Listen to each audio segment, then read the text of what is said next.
Invito a la iglesia a ponerse en pie para recibir la palabra de Dios en esta mañana.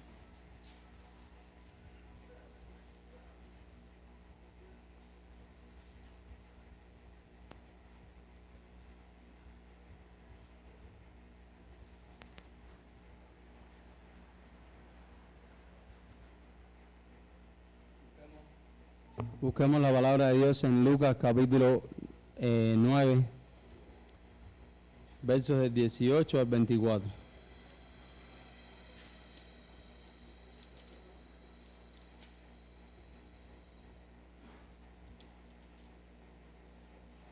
Lucas 9, del 18 al 24. Así dice la palabra de Dios. Aconteció que mientras Jesús oraba aparte, estaban con él los discípulos, y les preguntó diciendo: ¿quién dice la gente que soy yo? Ellos respondieron: unos Juan el Bautista, otros Elías, y otros que algún profeta de los antiguos ha resucitado. Él les dijo: ¿y vosotros quién decís que soy? Entonces respondiendo Pedro dijo: el Cristo de Dios. Pero él les mandó que a nadie dijesen esto, encargándosele rigurosamente y diciendo: es necesario que el Hijo del Hombre padezca muchas cosas y sea desechado por los ancianos, por los principales sacerdotes y por los escribas, y que sea muerto y resucite el tercer día. Y decía a todos: si alguno quiere venir en pos de mí, niéguese a sí mismo, tome su cruz cada día y sígame.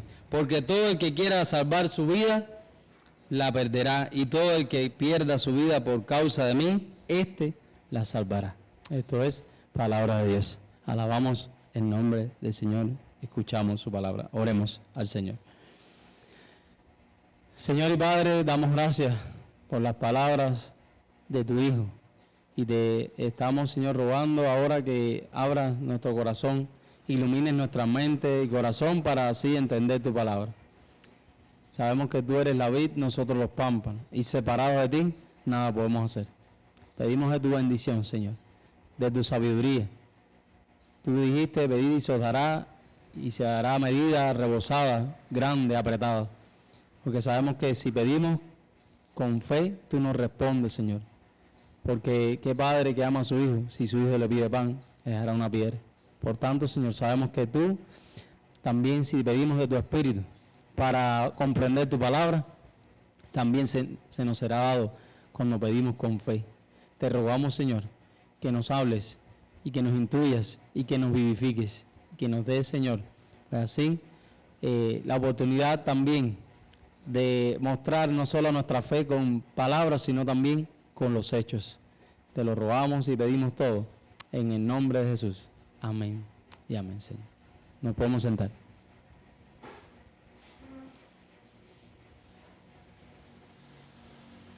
Regresa ya el tiempo ordinario, estacionado luego o después del Pentecostés, y es el tiempo del crecimiento. Es la estación de creer y confiar en la obra del Espíritu, obra que ha hecho el Señor, o sea, por medio de su Espíritu y la palabra en nuestras vidas.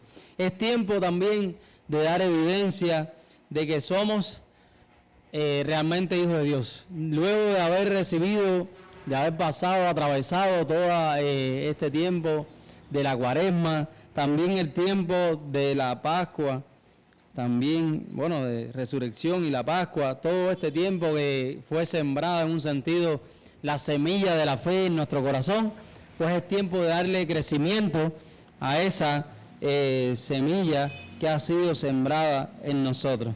Es tiempo de la santidad, es tiempo de reconocernos, o sea, nuestro cuerpo como templo del Espíritu Santo. Es tiempo de crecer en Él, crecer, o sea, crecer en el reino, que el reino también crezca en nosotros y así pues abarque este reino el mundo entero. Será entonces pues nuestra ocupación hasta que concluya, ¿no?, este año, pues crecer en el reino, crecer también, o sea, llenar la tierra de este reino. La primera lectura nos sitúa en estos últimos, o sea, en el último tiempo, en el que sabemos que media entre la ascensión del Mesías y la venida del Espíritu Santo. Con la promesa, pues, que el mismo Señor, pues el mismo Señor será nuestra defensa, será nuestro ayudador. Será la defensa, dice el texto, leíamos en Zacarías capítulo 12, estábamos leyendo, dice que Él sería el defensor de Jerusalén. O sea, el defensor, cuando se refiere aquí a Jerusalén, está refiriéndose a la iglesia, a toda la iglesia, aquella que confiesa con sus labios y con su corazón, con toda su vida, que Jesucristo es el Señor. Recordemos que el Mesías se describe a sí mismo como el defensor de la iglesia y al Espíritu Santo también como el otro defensor que viene a destrozar a todos aquellos que estén dañando, que estén haciendo y diciendo cosas contra la iglesia, a todos cuantos se opongan a este reino, que se opongan a la iglesia, a todos los que maldicen, a todos los que se burlan, a todos los que persiguen, que maltratan, que dicen palabras que no son contra la iglesia. Ninguno de los enemigos de su pueblo escapará, dice el texto, de ser destruido con la más demoledora de las devastaciones, porque la inmortalidad y la fuerza de la vida eterna comenzarán a manifestarse así en los creyentes, de modo que el más débil, dice, también decíamos y leíamos en Zacarías 12, el más débil será como así el rey era el rey David. El rey David era un rey conocido por su fuerza, por su fe, por su entrega, por todo esto que Dios le había dado. Dice, el más débil será como el rey David. Hoy quizás nosotros también nos podemos, y es también importante en un sentido, porque es bueno reconocernos débiles, porque si reconocemos nuestra debilidad significa que dependemos de alguien o de algo para que nos fortalezca. Y nosotros dependemos totalmente de Dios, o sea, de Cristo, de su palabra, para así fortalecer nuestra vida. Porque dice, el que se humilla será ¿qué? Enaltecido, y el que se enaltece será humillado. Por tanto, nosotros debemos reconocernos siempre como débil. Pero dice, aquí está la promesa, que aquellos que se reconozcan débiles serán, ellos serán como David. Y la casa de David dice como el Mesías que marcha frente a ellos de regreso a la tierra prometida. Se nos describe un tiempo en este texto, un tiempo de gloria, de conocimiento de Dios.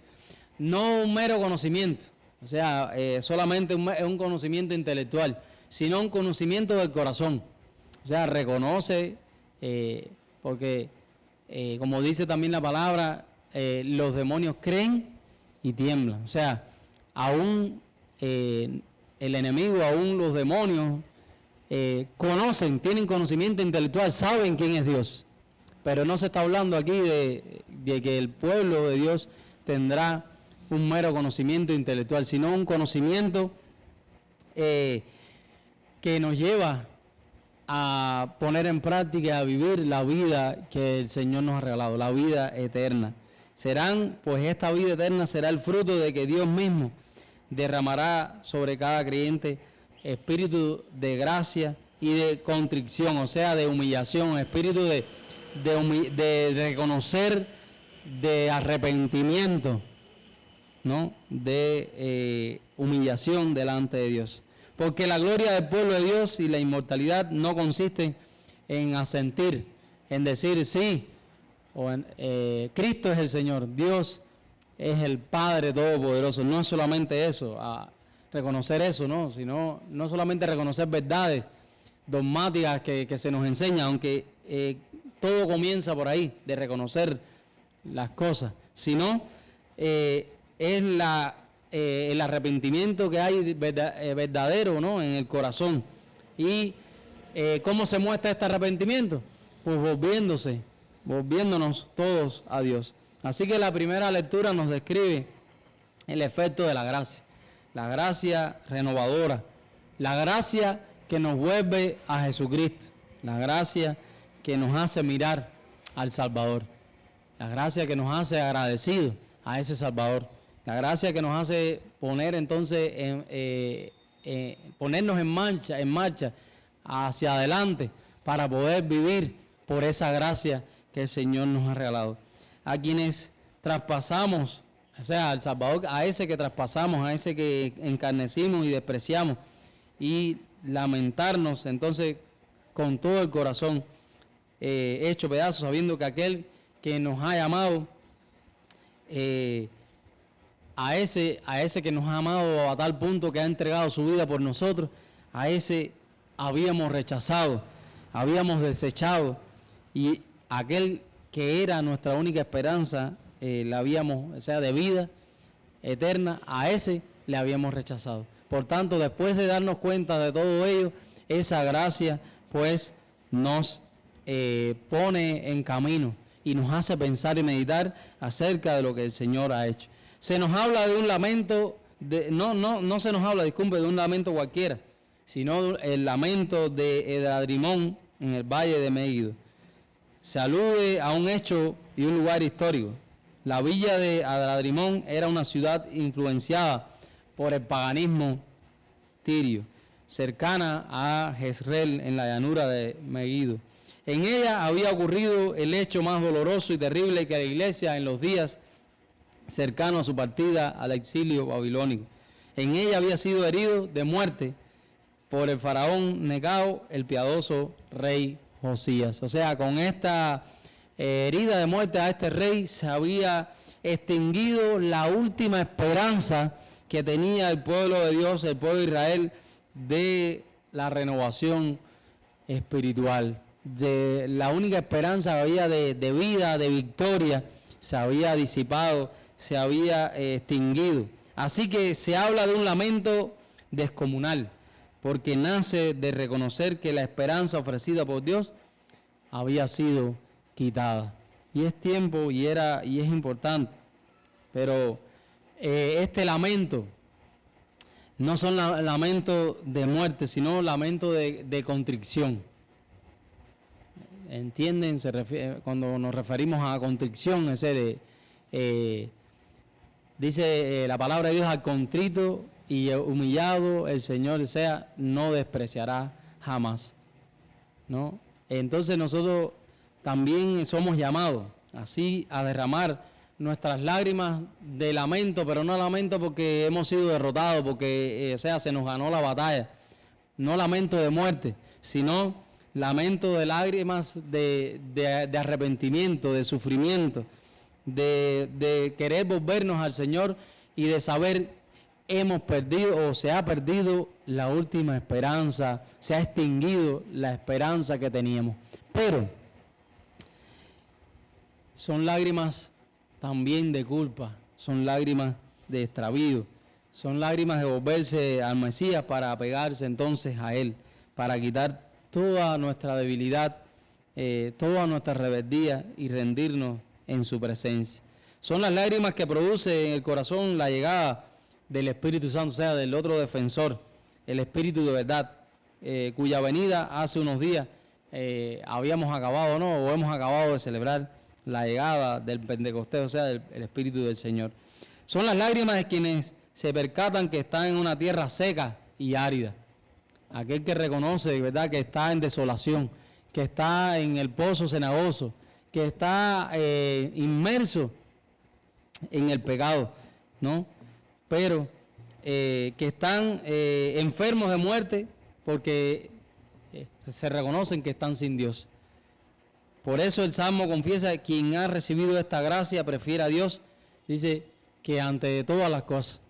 Y eso debe ser también primero en nosotros y importante para nosotros también, que digamos como el salmista: mejor a Dios que todas las cosas, que el descanso, que el mismo sueño, que todas las posesiones que tengamos en esta vida. Es mejor tener a Dios y vivir para Él, ¿no? Incluso es mejor tener a Dios que tener al mundo, ¿no? En ese sentido. ¿Por qué? Porque solo si tenemos todas esas cosas, ¿qué es lo que va a haber en nuestra vida? como decía y leíamos ahorita, ¿no? Solo las cosas de este mundo, solo el descanso aparente que nos puedan dar estas cosas, o la seguridad aparente, o la paz aparente, la esperanza que nos pueda dar todo ello, o sea, este mundo, son sequedad, es una tierra árida, es un desierto, ¿no?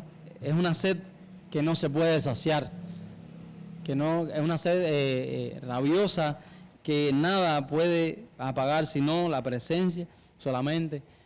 Lo único que puede apagar esta sed y esta sequedad y esta aridez que hay en nuestra vida es la vida en Dios, es la comunión con Dios.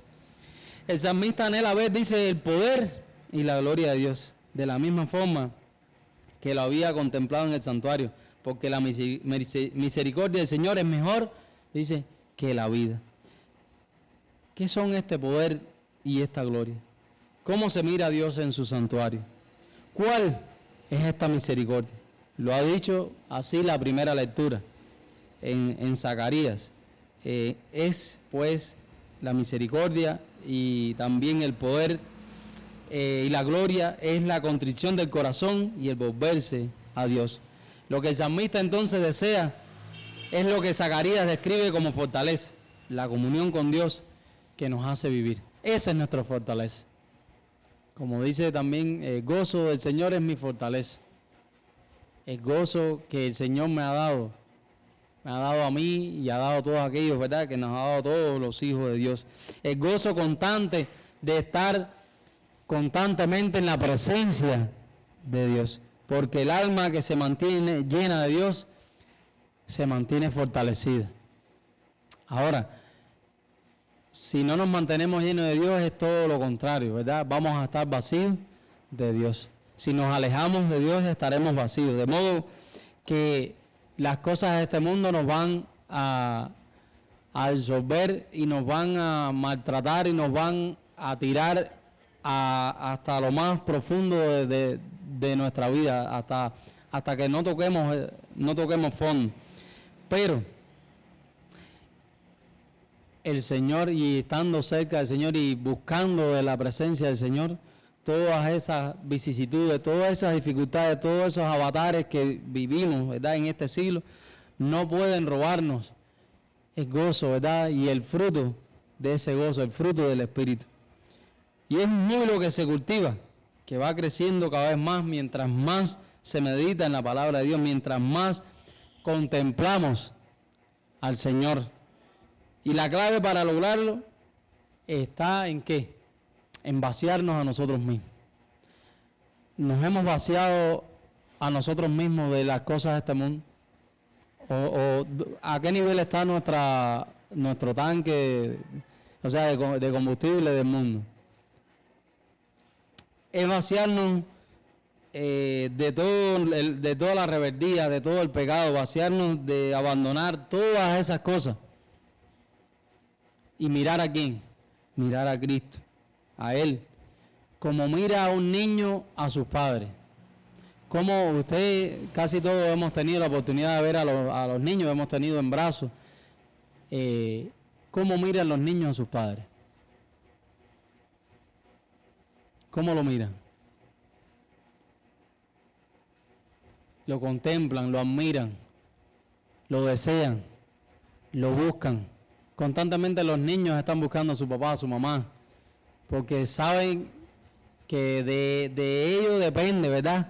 Depende de la vida, su vida. Por ejemplo, de las madres, depende de amamantarla, de darle de pecho, depende su vida. Así debemos mirar y contemplar nosotros a Dios. Así como los niños admiran, en un sentido bueno, ¿no?, veneran a los padres. Para ellos, por eso es que dice, también el mandamiento dice, honra a tu padre y a tu madre, porque honrando a nuestra madre y a nuestro padre, estamos honrando a Dios. Por tanto, continuamente tenemos que mirar y admirar, ¿no?, a el Señor, y que toda nuestra mente, que todo nuestro ser esté concentrado en ello, que esté lleno nuestro corazón, ¿verdad?, continuamente, en todo tiempo, de la palabra de Dios, porque la única manera de contemplar a Dios es es acercándonos a Dios a través de su palabra. La carta de los Gálatas, disculpen, la epístola, nos recalca que solo en Cristo, solo confiando en Él y su palabra, podemos ser salvos de la ira de Dios. Podemos ser salvos de estar en el fuego, en el infierno. Pues así como la perdición comenzó por la incredulidad al Hijo de Dios y a su mandato de no comer del árbol del conocimiento del bien y del mal, si la salvación viene únicamente por vivir confiado en Él y sus palabras, pero no es un confiar externo, porque la única justificación para que no estemos bajo el layo externo de la ley es que tengamos la fe la fe interior, la fe del Hijo de Dios. Esa fe que nos ha dado el Hijo es la única que nos hace salvos, ¿no?, de este mundo. Lo único que nos exime de la ley, pues entonces es la fe. Esto es que estemos entonces revestidos de Cristo. Dice, dice Gálatas, leíamos ahorita en el capítulo 3, dice, si hemos sido revestidos, o sea, si hemos sido bautizados en Cristo, dice, de Cristo estáis revestidos. Y si estamos revestidos de Cristo, está siendo visible este recubrimiento, este revestimiento en nosotros, en nuestra vida. ¿O cuál es la vestidura que estamos teniendo hoy? O en esta semana, o en esta vida, en este andar cotidiano de nuestra vida. ¿De qué queremos revestirnos? ¿De Cristo o del mundo, o revestirnos del enemigo, nuestro enemigo Satanás? Contemplar a Cristo, meditar a Cristo son los efectos de haber sido bautizados en Él, y en ello consiste ser herederos de la promesa. Y mientras más se le contempla y se medita, más se le conoce y más lo creemos, y más se posee la fortaleza y la gloria y la inmortalidad de que hablaba el profeta Zacarías. Ahora la pregunta que tenemos que hacer, ¿cuánto estamos contemplando al Señor? ¿Cuánta cantidad lo contemplamos? ¿Cuánto tiempo estamos ahí meditando? ¿Cuánto lo creemos? No solamente decir Señor, Señor, sino también decirlo. Es como decíamos en la introducción que se leía, nuestra hermana Gamita leía, dice, cuando decimos Señor, si es verdaderamente Cristo es nuestro Señor, entonces tenemos que someternos a su soberanía, a su señorío. O sea, tenemos que escucharle, tenemos que obedecerle, no hacer lo que nos place, no hacer lo que mejor me queda, lo que más cómodo me queda, lo que más fácil, tirar la toalla en cualquier momento, hacer lo que más me gusta, mis placeres, mi vida, mi vieja vida pasada, todas esas cosas. No, es someterme realmente al señorío de Cristo. ¿Cuán visible entonces llevamos esta vestidura del Señor o este revestimiento? ¿Cuán visible es y se palpa nuestro bautismo que hemos hecho el día que lo hicimos, el compromiso, el pacto que hicimos con el Señor, el sello? ¿Cuán visible llevamos al Señor en nuestra vida? ¿Qué están viendo las personas cuando nos ven caminando? ¿Qué están viendo cuando nos ve el vecino en la cuadra? ¿Qué es lo que ven de nosotros? ¿Hasta qué punto estamos revestidos de Él? ¿Qué es lo primero que se conoce de nosotros? ¿Qué conocen de nosotros las personas? Nuestro resabio, nuestro mal carácter, nuestra amargura, nuestra tristeza, nuestro dolor, nuestra venganza, sed de venganza, nuestra ira, nuestra mentira. ¿Qué es lo que conocen las personas? ¿Qué conocen primero de nosotros? ¿Qué es lo primero evidente? ¿Nuestra vieja naturaleza? ¿O que somos santos, o sea, apartados para el Señor y cristianos? Hoy el mismo Señor nos pregunta en el Evangelio, ¿quién dice la gente que soy yo? Las respuestas son varias. Hay muchas respuestas, ¿verdad? Como en aquel momento, en aquel tiempo las había. Dice uno, dicen que eres un profeta, otros dicen que eres Elías, otro, o sea, varios. Otro que un profeta había resucitado, es decir, son disímiles. La pregunta es crucial porque por prestar oídos a una opinión sobre él, vino toda nuestra ruina. ¿Dónde? En Génesis 3, del 1 al 5. Pues el enemigo nos hizo creer que el Hijo de Dios era un mentiroso, mezquino y envidioso, en fin, que era como él. Y la segunda pregunta es igual de importante. ¿Y vosotros? ¿Quién dice que soy? ¿Quién es Cristo para nosotros? Es la pregunta. No es lo que estamos escuchando, lo que escuchamos por las redes, lo que escuchamos por la calle. Y vosotros, es lo que nos está preguntando hoy el Señor a nosotros, a su pueblo, donde quiera que se encuentre. ¿Y vosotros quién dice que soy? Nuestra respuesta de vida, nuestra obediencia, es la que revela si realmente hemos sido bautizados en Cristo, si realmente creemos en Él y en lo que Él dice. Todos hemos respondido mal a ambas preguntas, porque hemos sido concebidos en pecado original y nacemos rebeldes e hijos de ira. Preferimos escuchar cualquier tontería, aún hasta hablar más de Dios, antes que preferir escuchar a Dios. Tenemos que aprender a mirar y escuchar a Cristo, a llenarnos de su palabra, a convertirnos con todo el corazón, es decir, de todo corazón, para poder entonces responder correctamente a esta pregunta. ¿Y vosotros quién dice que soy? La respuesta es correcta, comienza con mirar a quien traspasamos y lamentarnos con todo el corazón. Y tenemos que dar evidencia que nuestra vida, que estamos respondiendo correctamente, pero no podemos dar tal evidencia a menos que meditemos continuamente en Él y en su palabra. Porque si Él es el Cristo, como dice Pedro, tú eres, ¿qué dijo Pedro? Tú eres el Cristo de Dios.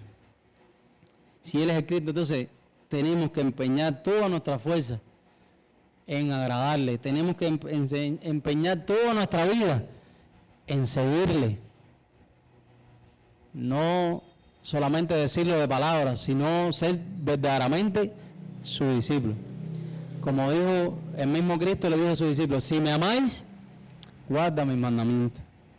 Y como Él mismo dice hoy, para ello tenemos que negarnos. Dice, quien no se niega a sí mismo y tome su cruz, pues muy difícilmente puede ser y es verdaderamente un discípulo del Señor. Muy difícilmente pueda vivir en la vida que el Señor ha preparado para todos aquellos que aman, le aman con locura. Existen dos lugares. No hay más nada, o sea, no hay más opciones. Hay dos lugares. El reino de Cristo, Jerusalén o la Nueva Jerusalén, y el lugar de los enemigos. En el primero, ¿qué hay? Hay vida eterna. Habrá defensa. El Señor dice que nos defenderá hasta lo último. Leíamos en Zacarías. Lo pueden volver a leer en su casa. Y en lo segundo que hay, el otro camino que hay, es la destrucción, es el infierno, es la muerte eterna. Y solo haremos vida, hermanos y hermanas, ¿dónde? Solamente en Cristo, poniendo nuestra mirada en el Señor, el autor y consumador de nuestra fe. A Él entonces empleemos toda nuestra vida, contemplemos todo lo que Él ha hecho, todo lo que Él ha hecho, y vivamos para Él, haciéndolo presente a donde quiera que vayamos. Que Dios nos bendiga a todos. Vamos a orar. Señor, Dios Padre nuestro, que enviaste a tu Hijo para regalarnos tus promesas y al Espíritu Santo para hacerla realidad en nuestra vida. Haznos conocerte y amarte. Haznos mirar a Cristo y creer en Él y en su palabra. Haz que tu Espíritu Santo obre en nosotros la contrición verdadera, el arrepentimiento verdadero, para que así seamos llenos de júbilo, el júbilo de los santos, y seamos señal de salvación en todo tiempo. Por Jesucristo, tu Hijo hombre verdadero y nuestro Señor, que contigo vive y reina en la unidad del Espíritu Santo, un solo Dios, por los siglos de los siglos. Amén.